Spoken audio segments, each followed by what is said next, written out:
o casi. De huellas está hecho el camino, huellas que reflejan las vivencias que a veces queremos contar y otras que queremos olvidar.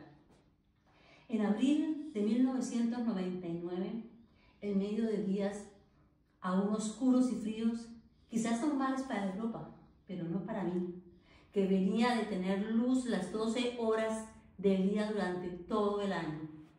Llegué a Suiza y gracias a literalmente la soledad en que vivía, me dediqué a conocer el único compañero que tenía a diario, mi computador. Fue entonces cuando descubrí la gran maravilla, Internet. Con él podía crear páginas y colgar fotos, lo cual me parecía fascinante.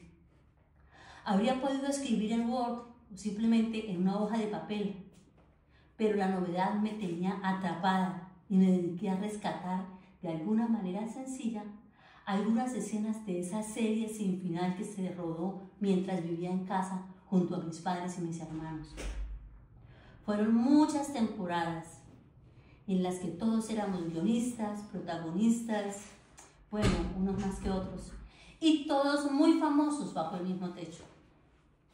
Había diversidad en los personajes, como bien decía mi hermano.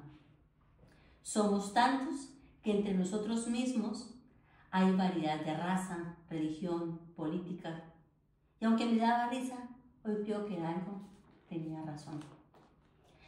Me encontré, que algo de razón sí tenía, me encontré envuelta en los recuerdos que salían a flote entre más escribía, recuerdos que habían dormido en mi interior durante años y que hoy en día hacen parte de quien soy.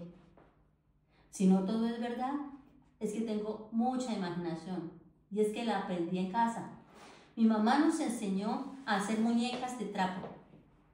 La mía tenía que esconderse en un cajón todas las noches. Parecía tener vida. Asustaba a mi hermana cuando se levantaba al baño. También hicimos aves con un poco de plumas de las gallinas, esas que mi mamá despescuezaba para el sancocho.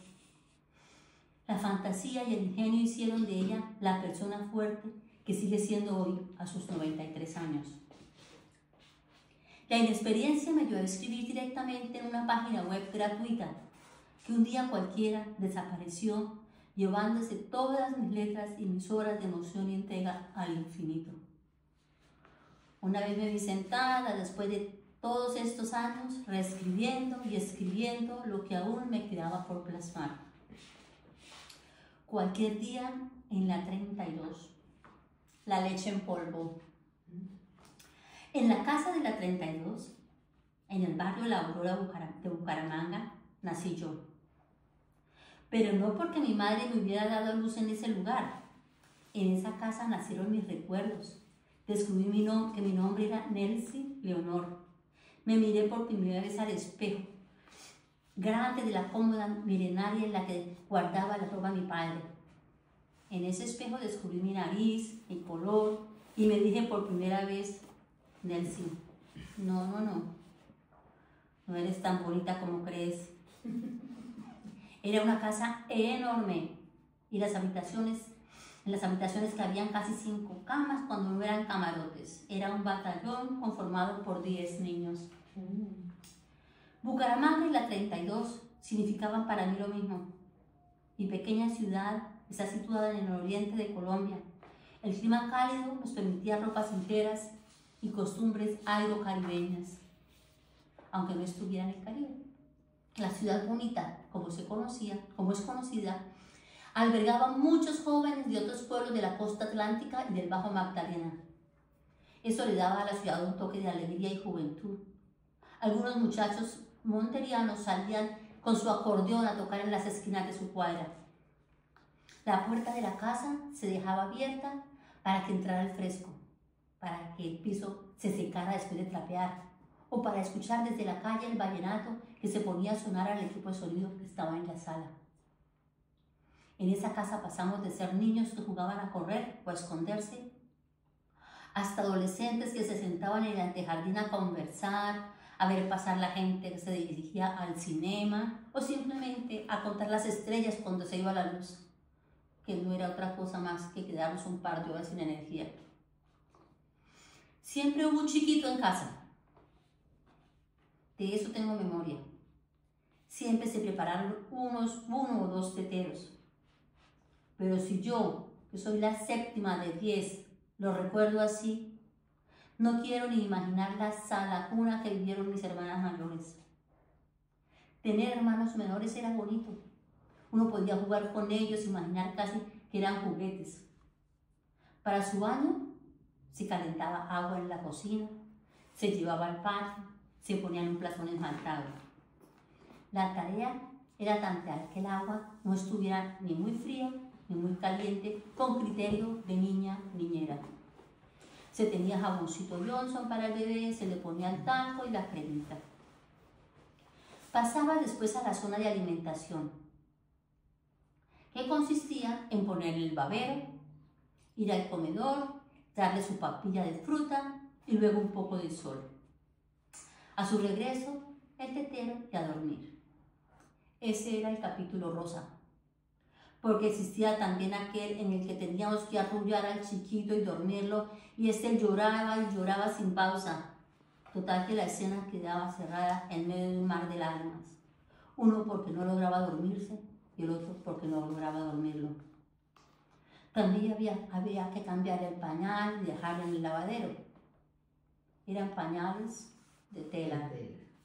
Aquí ya entrábamos en el capítulo del terror. Me gustaba estar presente cuando se preparaban los teteros. Para ello se necesitaba agua caliente y un tarrito de leche en polvo. Una leche que solo se compraba para el chiquito, o sea que en casa hubo leche en polvo regularmente. Comerla con Maduro, más conocido en el mundo como banano, era todo un deleite. Pero cuidado, suspenso. Llegar a la cocina sin ser visto y con una cucharita robarse un poquito de leche en polvo no era cosa sencilla. Uno sentía ojos por todas partes. En una camioneta llena de cantinas se desplazaba lentamente por el barrio El Lechero. Un señor gordo que pitaba y tocaba una campana y gritaba: ¡La leche, la leche! Los vecinos salíamos con una olla que él llenaba contando 2 litros con un cucharón. Mi mamá no fue mucho de amigas, ni de charlas largas con las vecinas. La verdad no recuerdo haberla visto recogiendo la leche, pero las señoras de la cuadra sí que salían y aprovechaban para echarse su conversadita. El siguiente libreto se rodaba a diario. Se llamaba Cuidar la leche. Lo que no era otra cosa que quedarnos mirando la olla durante el tiempo que ella necesitara hasta subir y no dejar que se derramara. Para un niño todo se mide en otra dimensión y cuidar la leche era literalmente eterno.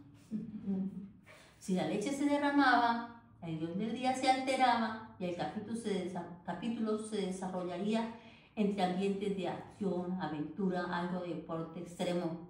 El protagonista corría por toda la casa y se escondía hasta que la tormenta pasara. Ese fue un buen ejercicio para aprender a mantener la concentración, la atención y el estado físico. Cuando la leche se enfriaba, se cubría como por arte de magia con una capa de nata, que en ocasiones terminaba siendo mantequilla. Pero por aquello del comunismo infantil, sí, el comunismo, que aún sin conocerlo ya existía en mi casa, llegaba alguno de mis hermanos y mezclaba la leche para evitar que la nata se formara. Nata para todos o nata para nadie. Ese era el lema. Sin embargo, nada igualaba el placer de llenarse la boca con la leche en polvo. Ni es lactosada, ni baja en grasa, ni con vitaminas adicionales, simplemente un polvo blanco. En la época en la cual las palabras polvo blanco eran literales, puras e ingenuas. Por aquel entonces, Venezuela era sinónimo de riqueza, delicias, enlatados y por supuesto de leche en polvo. Cada que Papito llegaba de su viaje de trabajo, que lo llevaba muchas veces a la frontera con ese país, era motivo de fiesta. Él llegaba muy cansado, después de horas conduciendo por las carreteras sin pavimento, pasando ríos, cruzando el llano. Nosotros, un mundo de chiquitos, lo rodeábamos para escuchar sus historias. Ese día había pollo asado. Pollo asado. En aquel entonces comer pollo era un lujo. Mi mamá sacaba su ropa sucia del maletín marrón y nosotros observábamos la llegada del manojo lleno de racimos de bananos verdes. Y no digo maduros verdes, porque eso solo lo entendía un colombiano. Este manojo de verde se colgaba debajo de las escaleras esperando su momento. Mientras tanto, yo miraba con ilusión que además de las galletas María, la mayonesa y el atún, también llegara mi añorada leche en polvo. La escuela, Elena Arenas Canal para las niñas y Emilio Pradilla para los niños, era el lugar a donde todos los niños del barrio Álvarez y sus alrededores iban a estudiar. A las dos escuelas las separaba una pared. Niños y niñas entrábamos por puertas diferentes. Recuerdo que había niños que venían desde Morro Rico, la pequeña loma desde donde se divisa la ciudad. La distancia desde allá hasta la escuela era considerable. Algunos niños venían en bus, pero muchos otros también tenían que caminar un largo tramo. Esa escuela aún existe, pero su nombre cambió por Concentración Las Américas y cambió precisamente el año en que yo entré. Por allí pasaron mis tíos, mis hermanos. Todos ellos tuvieron el privilegio que yo no, tristemente, que yo no tuve tristemente. Cada semana, por algún acuerdo del gobierno, no sé con qué país, todos los niños recibían su ración de leche en polvo, acorde con el tamaño de la bolsita que llevaran. Yo mientras tanto le pedía a mi mami que me cambiara para esa escuela. Un deseo hecho realidad y un sueño roto. La escuela no solo había cambiado de nombre, sino que el acuerdo con aquel país había llegado a su fin y con él se fue mi ilusión de tener mi bolsa propia de leche en polvo. Escribir da vida a las letras y leerlas es revivir los recuerdos.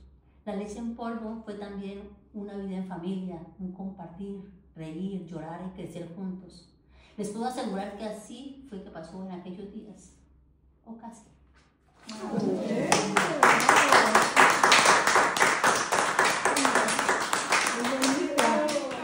Qué linda, ¿no es cierto? Yo también estaba contando.